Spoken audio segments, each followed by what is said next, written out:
ഇതെങ്ങനെ വന്നു ഈ വാർത്ത? എവിടെ നിന്ന് കിട്ടി ഈ സോഴ്സ്? ഇതാണ് സംഭവം, ദേശാഭിമാനിയാണ്. എന്നിട്ട് അത് ഞങ്ങളുടെ തലയിൽ കൊണ്ടു വയ്ക്കാൻ നോക്കുക. നടന്നില്ല സ്നേഹിത. ഈ സർക്കാർ എന്ത് തെറ്റാണ് ചെയ്തത് എന്ന് നിങ്ങൾ ആരെങ്കിലും പറയണം. നിങ്ങൾ ചോദിച്ചു. ഈ വിഴിഞ്ഞം പോർട്ടുമായി ബന്ധപ്പെട്ട ഈ വിഷയത്തിൽ, അതായത് മെഡിറ്ററേനിയൻ ഷിപ്പിംഗ് കമ്പനിക്ക് അവരുടെ ഷെയർ കൈമാറാൻ ഉള്ള ഈ നീക്കത്തിൽ ഈ സർക്കാർ എന്ത് തെറ്റാണ് ചെയ്തത് എന്ന് നിങ്ങൾ ആരെങ്കിലും പറയണം. നിങ്ങൾ ചോദിച്ചു, എന്ത് തെറ്റാണ് ചെയ്തത്? ഈ സർക്കാർ എന്ത് തെറ്റാണ് ചെയ്തത്? അതാണ് എന്റെ ചോദ്യം. ആദ്യമായിട്ടാണ് മാധ്യമപ്രവർത്തകരോട് ചോദിക്കുന്നത്. ചോദിച്ചു 2, 3, 4 പേര് ചോദിച്ചോ, എന്നിട്ട് ഞാൻ മറുപടി പറയാം. എന്ത് തെറ്റാണ് സർക്കാർ ചെയ്തത്? അത് പറഞ്ഞല്ലോ, അത് അന്ന് ഞാൻ നിയമസഭയിൽ പറഞ്ഞല്ലോ, ഗവൺമെന്റിന് ഇതിനെക്കുറിച്ച് അറിയില്ല എന്ന് പറഞ്ഞ അന്ന് വൈകുന്നേരം 5 മണിക്ക്. അല്ല, ചോദിക്കണം, ഇത് ചോദിക്കണം. ഞാൻ എന്റെ ചോദ്യത്തിന് മറുപടി പറയണം. ഞാൻ ആദ്യമായിട്ട് അങ്ങോട്ട് ചോദിക്കുക.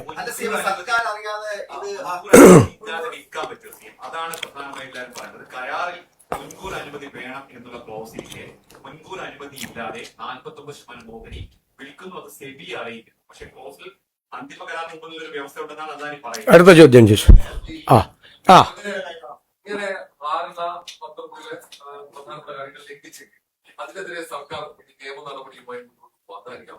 ഇനി ഞാൻ പറഞ്ഞോട്ടെ, ഇനി ആരെങ്കിലും ഉണ്ടോ?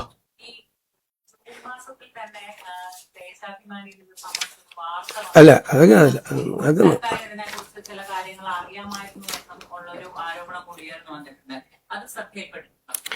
ഇനി എനിക്കൊരു കാര്യം കൂടി പറയട്ടെ. ഒരു വിഷയം വരുമ്പോ ആ വിഷയം ഞങ്ങളും പഠിക്കണം, നിങ്ങളും പഠിക്കണം.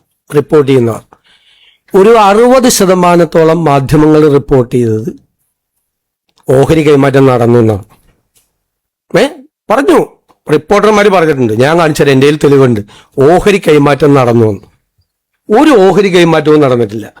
ഓഹരി കൈമാറ്റം സംബന്ധിച്ച കൃത്യമായ വകുപ്പുകൾ കൺസെഷൻ എഗ്രിമെന്റിലുണ്ട്.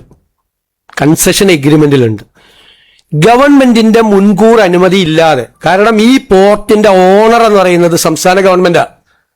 അവര് കൺസെഷൻ എഗ്രിമെന്റിൽ ഡെവലപ്മെന്റും ഓപ്പറേഷനും നടത്താൻ വേണ്ടിയിട്ടുള്ള ഒരു പാർട്ടി മാത്രമാണ്. മനസ്സിലാക്കിക്കൊള്ളാം. ഗവൺമെന്റ് ആണ് ഓണർ. ആ അതോറിറ്റി, അതായത് ഗവൺമെന്റ്, സ്റ്റേറ്റ് ഗവൺമെന്റ്, ആ അതോറിറ്റിയുടെ അനുവാദം ഇല്ലാതെ അവിടെ 25% ഒരു ട്രാൻസ്ഫറും, അതായത് അവരുടെ ഷെയർ ട്രാൻസ്ഫർ ചെയ്യാൻ പാടില്ല. അതായത് കൺസെഷൻ എഗ്രിമെന്റിലെ 5.3 വളരെ ക്ലിയർ ആണ്. Prior approval of the government. ഞങ്ങൾ ഈ നിയമസഭയിൽ ആ നിയമസഭ കൂടി അന്ന് വാർത്ത വരുമ്പോഴാണ് അറിയുന്നത്. അപ്പൊ ഞാൻ അറിഞ്ഞില്ല എന്ന് പറഞ്ഞത് വെറുതെയാണെന്നാ പറഞ്ഞത്. എനിക്കറിയാമെങ്കിൽ ഞാൻ പറയും എനിക്കറിയാം, പക്ഷെ അവരുടെ ലെറ്റർ വന്നിട്ടില്ല എന്ന് നിയമസഭയിൽ പറഞ്ഞാൽ പോരെ? എനിക്കറിയാം ഇവരിങ്ങനെ നടപടി നടക്കുന്നത്, എനിക്കറിയാം. പക്ഷേ അവര് മുൻകൂർ അപ്രൂവലിന് വേണ്ടിയിട്ട് ഗവൺമെന്റിന് കത്ത് തന്നിട്ടില്ല. കത്ത് വരുമ്പോൾ ഞങ്ങൾ പരിശോധിക്കുന്നു പറഞ്ഞാൽ പോരെ? ഞാൻ പറഞ്ഞു ഞങ്ങൾക്ക് അറിയില്ല, കാരണം ഞങ്ങൾ വന്നിട്ട് എത്ര ദിവസമായി? ഞങ്ങൾ വന്നിട്ട് കുറച്ച് ദിവസമായി. പിന്നെ വന്ന ആരോപണങ്ങൾ മുഴുവൻ എന്താണ്? ഇത് മുഴുവൻ നേരത്തെ അറിയാമായിരുന്നു. ഞാൻ മുഖ്യമന്ത്രിയായത് മെയ് 18-ാം തീയതിയല്ലേ. ഞാനെങ്ങനെ നേരത്തെ അറിയുന്നത്? പക്ഷെ പിന്നീട് ഞങ്ങൾ അന്വേഷിച്ചപ്പോൾ 1 വർഷമായി ഈ വിവാദം വന്നതിന് ശേഷം ഈ അദാനി പോർട്ട് MSCയുമായി 1 വർഷമായി ചർച്ച നടത്തിക്കൊണ്ടിരിക്കുക. ആദ്യം അറിയുന്ന ആർക്കാണ്? ജൂൺ 5-ാം തീയതി 2026 ദേശാഭിമാനി പത്രം, വിഴിഞ്ഞത്ത് വരും MSC ടെർമിനൽ, ഓഹരി വാങ്ങാനുള്ള ചർച്ച വേഗത്തിലാക്കി. ജൂൺ 5. ഞങ്ങളുടെ MD അവിടെ ചാർജ് എടുക്കുന്നത് ജൂൺ 11-ാം തീയതിയാണ്. ആണല്ലോ. ജൂൺ 11-ാം തീയതി ഞങ്ങളുടെ MD അവിടെ രാജായി. അതിനു മുമ്പ് അറിയാമായിരുന്ന ഏക പത്രം ദേശാഭിമാനിയാണ്. ദേശാഭിമാനിയുടെ സോഴ്സ് എന്താണ്? ഗവൺമെന്റാണ് ദേശാഭിമാനിയുടെ സോഴ്സ്. ആ കഴിഞ്ഞ ഗവൺമെന്റിന്റെ കാലത്ത് കഴിഞ്ഞ ഗവൺമെന്റിന് നേതൃത്വം കൊടുത്ത ആളുകളാണ് ദേശാഭിമാനിയുടെ സോഴ്സ്. നിങ്ങൾക്ക് ഒരു മാധ്യമങ്ങൾക്കും കിട്ടാത്ത വാർത്ത വിഴിഞ്ഞത്ത് വരും. ഞാനിപ്പോഴാണ് കാണുന്നത്, ഇന്നലെയാണ് കാണുന്നത്. വിഴിഞ്ഞത്ത് വരും MSC ടെർമിനൽ, ഓഹരി വാങ്ങാനുള്ള ചർച്ച വേഗത്തിലാക്കി.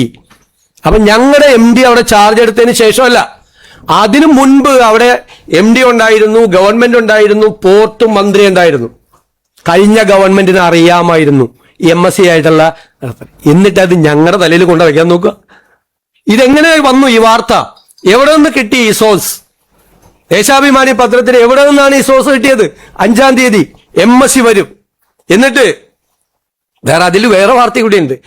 LDF സർക്കാർ സംഘടിപ്പിച്ച വിഴിഞ്ഞം കോൺക്ലേവിൽ MSc കമ്പനിയിലെ പ്രമുഖർ പങ്കെടുത്തിരുന്നു. ഇത് 2025 MSc കമ്പനി നടത്തി LDF സർക്കാർ സംഘടിപ്പിച്ച വിഴിഞ്ഞം കോൺക്ലേവിൽ MSc കമ്പനിയിലെ പ്രമുഖർ പങ്കെടുത്തിരുന്നു. ഇനി ജൂലൈ 1-ാം തീയതിയിലത്തെ വാർത്ത നിങ്ങളെല്ലാം വാർത്ത കൊടുത്ത ദിവസത്തെ ദേശാഭിമാനിയുടെ വാർത്ത. വിഴിഞ്ഞത്ത് 13,000 കോടി രൂപയുടെ നിക്ഷേപം. MSc ഗ്രൂപ്പ് 49% ഓഹരി എടുക്കും. അടുത്ത വാചകം കേട്ടോളാം. LDF സർക്കാരിന്റെ ദീർഘവീക്ഷണത്തിന്റെ വിജയമാണ് വിദേശ നിക്ഷേപം. ഞാൻ എന്താ മറുപടി പറയേണ്ടത്? എന്നിട്ട് പിന്നെ അങ്ങോട്ട് മാറിയിട്ട് ഇത് കടൽ കൊള്ള, സതീശൻ, അദാനി, എന്താണ് കേരളത്തിൽ നടക്കുന്നത്? എന്താ കേരളത്തിൽ നടക്കുന്നത്? ഞങ്ങൾ തീരുമാനിച്ചിട്ടുണ്ട്. മനസ്സിലായല്ലേ? ഞാനിത് കുറെ ദിവസം ആസ്വദിക്കരുത്. സതീശൻ മൗനമാണ്. ഈ നിശബ്ദതയ്ക്ക് എന്തോ അർത്ഥമുണ്ട്. എന്തൊക്കെയായിരുന്നു ഈ ഓഹരി കൈമാറ്റത്തിൽ അദ്ദേഹത്തിന് പങ്കുണ്ട്. എനിക്ക് കിട്ടിയ മറ്റേ കമ്മീഷൻ വരെ പറഞ്ഞു ഒരു മാധ്യമം 13,000 കോടിയുടെ കണക്കാക്കിയിട്ട് 2% കണക്കാക്കിയിട്ട് എനിക്ക് അവര് സെബിക്ക് കത്തയച്ചു. അപ്പൊ ഞങ്ങൾ അന്ന് വൈകുന്നേരം തന്നെ കത്തയച്ചെന്ന് അറിഞ്ഞാണ് ഇത് ഗവൺമെന്റിന്റെ മുൻകൂർ അനുമതി തേടിയിട്ടുള്ള കാര്യമാണ്. അതുകൊണ്ട് ഞങ്ങളുടെ അസംതൃപ്തി അവരെ അറിയിച്ചു. അപ്പൊ തന്നെ അവർ പ്രയോർ അപ്രൂവലിലെ കത്ത് തന്നു. ഇനി ഞാൻ നിങ്ങളോട് ഒരു കാര്യം കൂടി പറയാം. ഈ കൺസെഷൻ എഗ്രിമെന്റിൽ ഇപ്പൊ പറഞ്ഞല്ലോ മോണോപോളി വരും. ഈ കൺസെഷൻ എഗ്രിമെന്റ് പോലും ഒന്ന് വായിച്ചു നോക്കാതെയാണ് പ്രതിപക്ഷ നേതാവ് നിയമസഭയിൽ പ്രസംഗിച്ചത്. MSc കമ്പനിക്ക് കൊടുത്താൽ MSc കമ്പനിയുടെ മോണോപോളി വരും. കോമൺ യൂസർ ഫെസിലിറ്റി ഇല്ലാതാവും. അവിടെ വേറെ ആർക്കും അവിടെ കയറാൻ പറ്റില്ല എന്ന് പറയും. ഞാൻ ആ ഉമ്മൻചാണ്ടിക്കും കെ ബാബുവിനൊരു സലാം കൂടി കൊടുക്കുകയാണ്, ഒരു സല്യൂട്ട്. അവരെ ആ കൺസെഷൻ എഗ്രിമെന്റിൽ എഴുതി വെച്ചിട്ടുണ്ട്.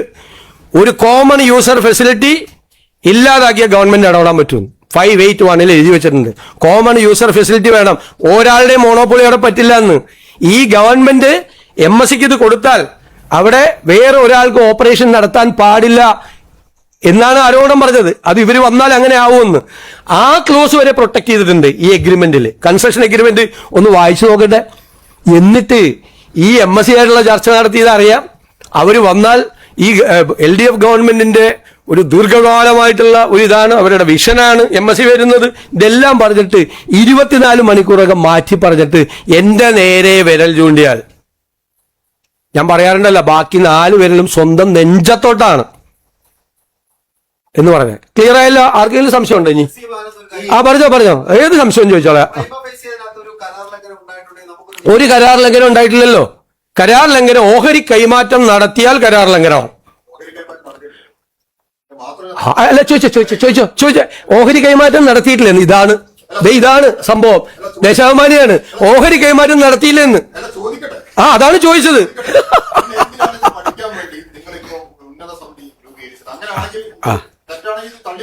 അദ്ദേഹം അദ്ദേഹം ഇതുവരെ വിചാരിച്ചിരുന്നത് ഓഹരി കൈമാറ്റം നടന്നു എന്നാണ്.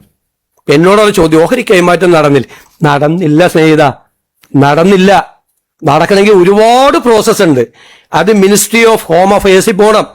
ഒന്ന് നാഷണൽ സെക്യൂരിറ്റി സ്ട്രാറ്റജിക് പോയിന്റ് ആണിത്. അത് അവർ പരിശോധിക്കണം. മിനിസ്ട്രി ഓഫ് ഷിപ്പിംഗിൽ പോകണം. അവരുടെ ഇത് കിട്ടണം. ഇതെല്ലാം പരിശോധിച്ചിട്ട് വേണം. ഞങ്ങളുടെ മുമ്പിലുള്ള എന്താണ് കാര്യം? കൺസെഷൻ എഗ്രിമെന്റിൽ അവരുടെ ഷെയർ അവർക്ക് കൊടുക്കണമെങ്കിൽ ഗവൺമെന്റിന്റെ അപ്രൂവൽ വേണം. ഞങ്ങൾ എന്തിനാണ് അപ്രൂവൽ കൊടുക്കില്ല എന്ന് ഞങ്ങൾ തീരുമാനിക്കാൻ പാടില്ലല്ലോ. ഗവൺമെന്റിന്റെ താല്പര്യങ്ങൾ സംരക്ഷിക്കപ്പെടണം. ഗവൺമെന്റിന്റെ ഇൻട്രസ്റ്റ്, നമ്മളാണ് ഓണർ, നമ്മുടെ താല്പര്യങ്ങൾ പൂർണ്ണമായി സംരക്ഷിക്കപ്പെടണം. അല്ലാതെയുള്ള എന്തെങ്കിലും ഇതിലുണ്ടോ, ഇതിന്റെ ട്രാൻസ്ഫറിലുണ്ടോ എന്ന് നമ്മൾ നോക്കണം, നമ്മൾ പരിശോധിക്കണം. മാത്രമല്ല ഈ വിഴിഞ്ഞം പോർട്ടിന്റെ ഭാവി എങ്ങനെയായിരിക്കും ഇവർ വന്നാൽ, ഗുണമാണോ ദോഷമാണോ, അതിനാണ് എംപവേർഡ് കമ്മിറ്റിക്ക് അത് പഠിക്കാൻ വേണ്ടി കൊടുത്തിരിക്കുന്നത്. ഇനി അവർ പഠിച്ചു വന്നാലും ഗവൺമെന്റ് ഓഫ് ഇന്ത്യയുടെ സാങ്ഷനും എല്ലാം കിട്ടിക്കഴിഞ്ഞാൽ മാത്രമേ സ്റ്റേറ്റ് ഗവൺമെന്റ് ഇക്കാര്യത്തിൽ ഒരു തീരുമാനം എടുക്കുകയുള്ളൂ.